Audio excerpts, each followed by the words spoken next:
News. आरंभ एका नव्या पर्वाचा। तब्बल 12 पेटंट नावावर असणारे आणि पर्यावरण, ऊर्जा, औषध आदी विविध क्षेत्रात संशोधन करणारे आंतरराष्ट्रीय पातळीवरील भारतीय शास्त्रज्ञ पार्थ सारथी मुखर्जी यांची एका अमेरिकन व्यावसायिकाकडून फसवणूक झाल्याची घटना उघडकीस आली आहे। मागील काही वर्षांपासून वातावरणातील कार्बन डायऑक्साईडचे प्रमाण कमी करण्यासंदर्भातील संशोधन मुखर्जी करीत आहेत। ही संशोधन विषयक माहिती या व्यावसायिकाने कंपनीसाठी अर्थसहाय्य मिळवून देण्याच्या बहाण्याने मुखर्जी यांच्याकडून काढून घेतली आणि आता मुखर्जी यांच्या या संशोधनाला हा अमेरिकन व्यावसायिक स्वतःचे संशोधन असल्याचे सांगत अमेरिकेत व्यवसाय करण्याच्या तयारीत असल्याचा आरोप भारतीय शास्त्रज्ञ पार्थ सारथी मुखर्जी यांनी केला आहे। तसेच हे केवळ माझे संशोधन नाही तर जागतिक समस्येवर भारताने शोधलेले उत्तर आहे। मात्र या अमेरिकन व्यावसायिकाने हे संशोधन कोणतेही क्रेडिट मला किंवा भारताला न देता आपल्या नावाने सांगण्यास सुरुवात केली आहे। त्यामुळे ही केवळ माझी नाही तर भारतासोबत केलेली फसवणूक आहे। या संदर्भात आपण पंतप्रधान कार्यालयाला कळवले असल्याचेही मुखर्जी यांनी आज पत्रकार परिषदेत सांगितले। वातावरणातील कार्बन डायऑक्साईडचे वाढते प्रमाण ही एक जागतिक समस्या आहे। या जागतिक समस्येवर उपाय म्हणून मागील काही वर्षात मुखर्जी यांनी बायोटेक्नॉलॉजीवर आधारित synthetic genetically modify haemoglobin based carbon capture हे तंत्रज्ञान विकसित केले आहे। यामुळे वातावरणातील कार्बन डायऑक्साईडचे प्रमाण कमी करण्यास मदत होईल। म्हणजे आपल्या शरीरातील कार्बन डायऑक्साईड कमी करण्याचे काम हिमोग्लोबिन हा घटक करत असतो।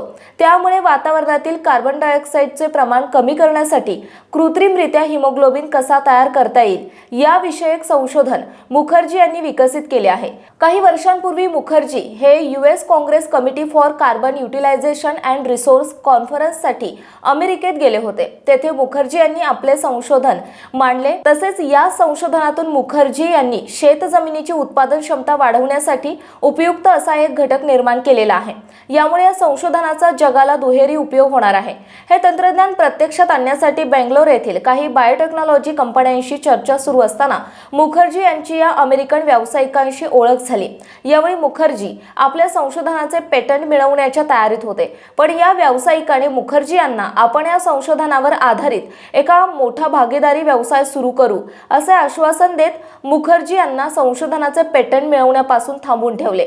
अशातच काही वर्ष गेली। शेवटी या अमेरिकन व्यावसायिकाकडून कोणत्याच आश्वासक हालचाली होत नाहीत। हे पाहून मुखर्जी यांनी त्याच्या सोबत व्यवसाय करण्याचा विचार थांबला। मात्र या दरम्यानच्या काळात सदर अमेरिकन व्यावसायिकाने मुखर्जी यांच्या संशोधनासंबंधी जवळपास सगळी माहिती आणि रिसर्च पेपर काढून घेतले होते।